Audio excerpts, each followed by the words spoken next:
What is up, killers? Kev here, and today back with a brand new episode of 5 new console mods to hit the Bethesda on their website this week. This is going to be episode 479 within my series, but without further ado guys, let's just jump straight into the video.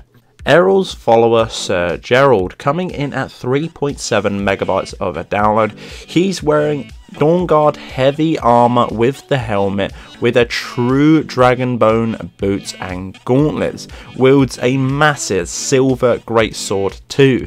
He uses any body mods and textures you guys have installed, but you can find this particular follower at the Temple of the Divines. His eyebrows look a little bit different due to you using your own mods within the game. I feel like this follower is very viable indeed, very self-sufficient too, as he is rocking that massive silver two-hander, but also at the same time he is using some restoration spells within his kit too to keep him alive on his own. Personally, I think he's very viable indeed. As you can tell on screen now, he is getting absolutely swarmed by all of the bandits within this particular fort, but still seems to fight off a considerable amount while sustaining his health. Overall, a awesome follower, and looks really good indeed, and will look great with all of your textures, model meshes and textures. Kukatsuo's weapon, Master Adventurer's Greatsword. Sorry if I mispronounced that and absolutely slaughtered the pronunciation for this particular mod, but this one is coming incredibly low, 2 megabytes of a download. This is going to be a port from the nexusmods.com. For this particular mod, you do get the Master's Adventurer's Greatsword. You will need the advanced smithing technique to unlock this one, and the corresponding category that this lies in, which is going to be steel. Very beautiful and interesting blade. I think it's very lore friendly indeed, and can be upgraded on the grindstone too. Mighty Werewolves coming in at 8.4 kilobytes of a download.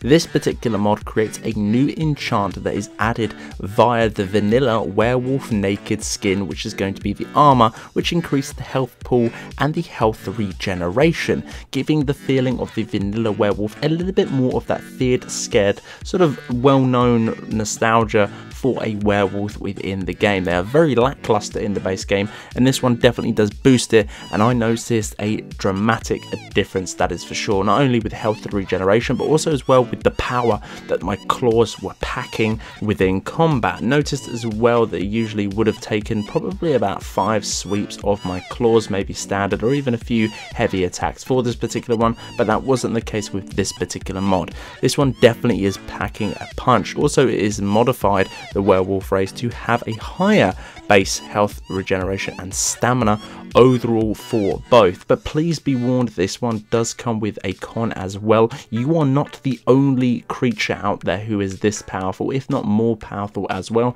as this effect will take upon with the NPCs in the game. LEIN'S Skyrim NPC Overhaul coming in at a big boy download size of 205 megabytes of a download, but this one is truly going to be a unique NPC overhaul experience added into your game, guys, that is for sure.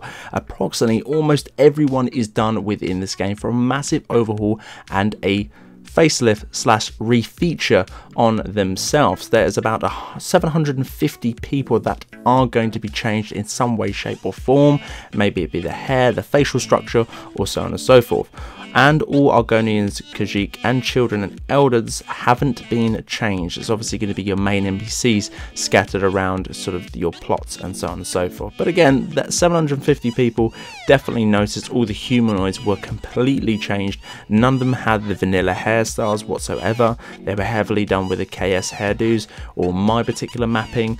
Some of them had different facial hairs. Their facial structures were dramatically changed as well. Skin applies to your particular one that you are using as well. I personally love this mod. I would love to keep it, but again the download size is extortionate for my liking with my particular load order.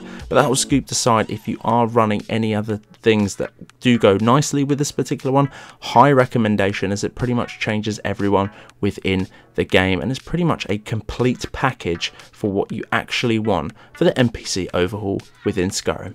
True Nordic Dragonbone armor coming in at 2.4 megabytes of a download. Currently male only Dragonbone replacer that makes it look warmer and all round more of a Nordic look. It seals in every attribute, no skin is going to be showing for this particular one, and let me tell you, it looks absolutely beautiful. Personally, I would throw the helmet in the bin. Have never liked the Dragonbone armor helmet within the base game. I do believe this is only going to work for the heavy armor as well. I didn't try the light one, but let me know if the lighter variant of the armor does work with this particular mod. But if you're running light armor, I'd question your playstyle, as you always should be running heavy armor, just because it's absolutely, one, it looks sick, and two, the armor rating is a hell of a lot better as well. And with the amount of perks and levels, this day and age, you guys should all be rocking heavy armor. But that will scoot aside, I really do like the look of this one. For a vanilla armor that is heavily boosted with slight adjustment to the game, is absolutely finesse. If you're looking for a lore friendly models meshes and retexture / overhaul for an existing armor, this is definitely going to be a pickup for anyone. The Dragonbone armor has definitely been changed for me.